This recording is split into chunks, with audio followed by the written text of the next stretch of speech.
Since swapping the football pitch for the Match of the Day studio, Gary Lineker has become a fashion icon in his own way and is almost as famous for his crisp shirts and stylish spectacles as his punditry. However, his style hasn't always been this sharp.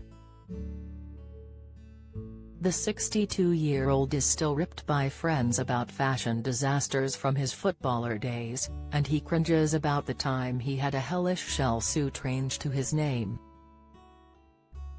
Today, he's fronting a new collection for Next, but in classic Lineker style he's needed a fair few assists to score those fashion goals. "There was a lot of help," he confesses.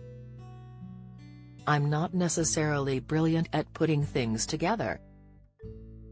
At least it makes it easier to get dressed for events now. I've got all these pictures so I can remember what goes with what." The star has, of course, been in the headlines for more than his fashion choices recently.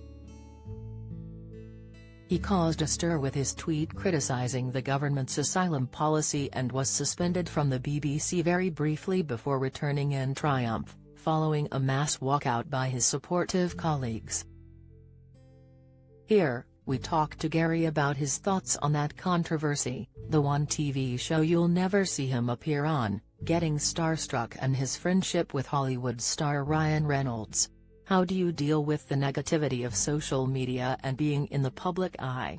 I'm not the kind of person that gets stressed by it. I don't really read the replies often, which is for the best given what happened a few weeks ago when I did actually read a reply. I don't worry about it, I tweet my stuff and people make whatever they want of it. I think the truth is that most people are supportive, nice, friendly and kind, but there is an element of the extremes, whatever sign it is, that shouts the loudest, and you can be deluded into thinking that's what everyone thinks when it's actually not. I walk around the streets and I don't get any stick, people are kind. Would you go on a reality show like I'm a celebrity? Get me out of here? If you see me on one of those, you know things have gone wrong. It would be my worst nightmare. What's the most starstruck you've ever felt? Meeting Tiger Woods at a golf thing back in the day. Just because you're famous yourself in some way, it doesn't mean you can't still have your heroes. I did a photo shoot with Cindy Crawford for Walker's 20-odd years ago and I was very excited. I have no idea why. I've met Lionel Messi loads of times and he's my hero. Is there anyone famous you would like to meet? Maybe Barack Obama. I've met a lot of amazing people.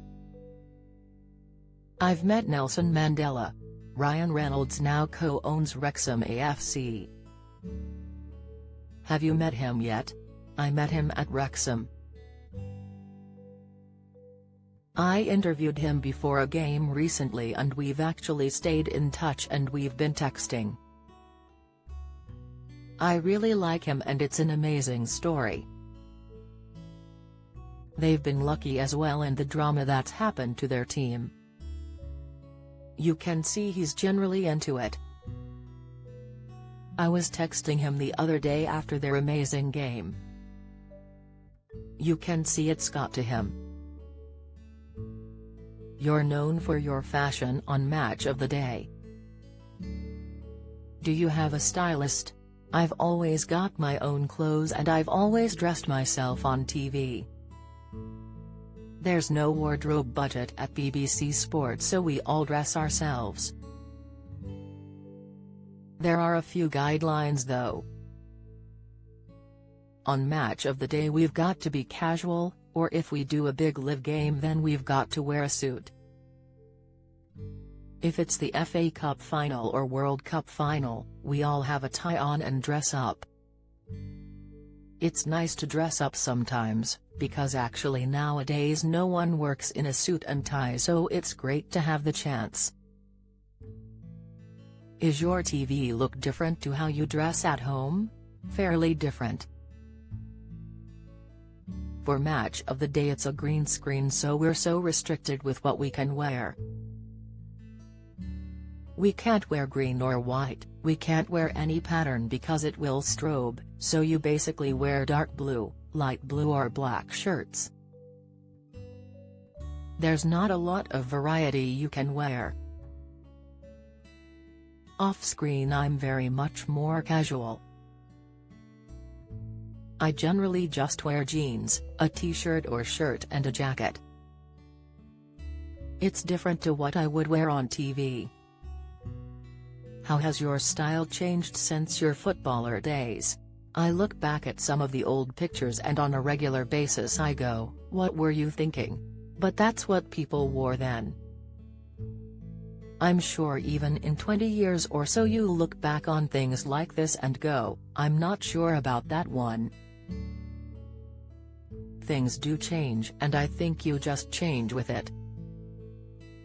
Most things go full circle and I'm really quite relieved at the moment.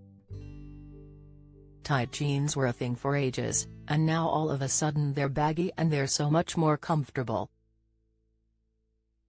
Even with drawstring trousers there's more of a comfort, and I think that might be part of getting older as well. We just want a bit more comfort, laughs. Do you have any fashion regrets? Loads. My friends will sometimes find a picture and send it to me and it will be some really garish sweater. I did a range of shell suits with my first wife, Michelle Cocaine. I've seen those come back and they're hellish. I remember during the 1990 World Cup after we lost in the semi-final, I stayed out with Bobby Robson. We won the FIFA Fair Play Award for England, and when we accepted the award I had this awful black and white striped suit on. What was I thinking? Who's the best dressed footballer? Footballers are very genuinely into fashion. They're young men earning decent money so they can afford to splash out a bit. I admire people like Dominic Calvert-Lewin and James Maddison. I wouldn't necessarily wear what they wear, but I admire the fact that they're bold. They stick to what they enjoy wearing and become fashion icons, because I know in the dressing room they would be getting loads of stick. But even in my game, the TV punditry world, Ian Wright dresses really cool. He always looks great and really cares about his clothes. Micah Richards dresses differently to Wright, but again he really loves his fashion.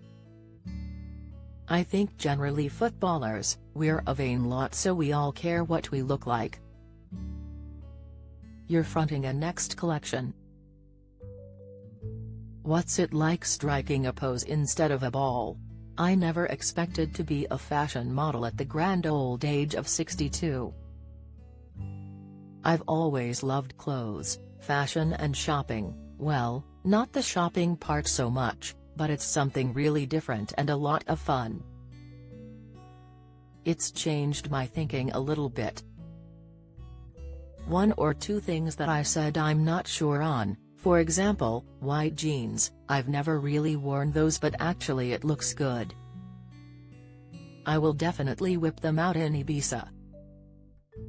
If you could go back and give yourself fashion advice, what would it have been? Just go with your gut, go with your instinct and wear what you like and don't worry about what other people think. That's the key, not in fashion, I think, in life in general.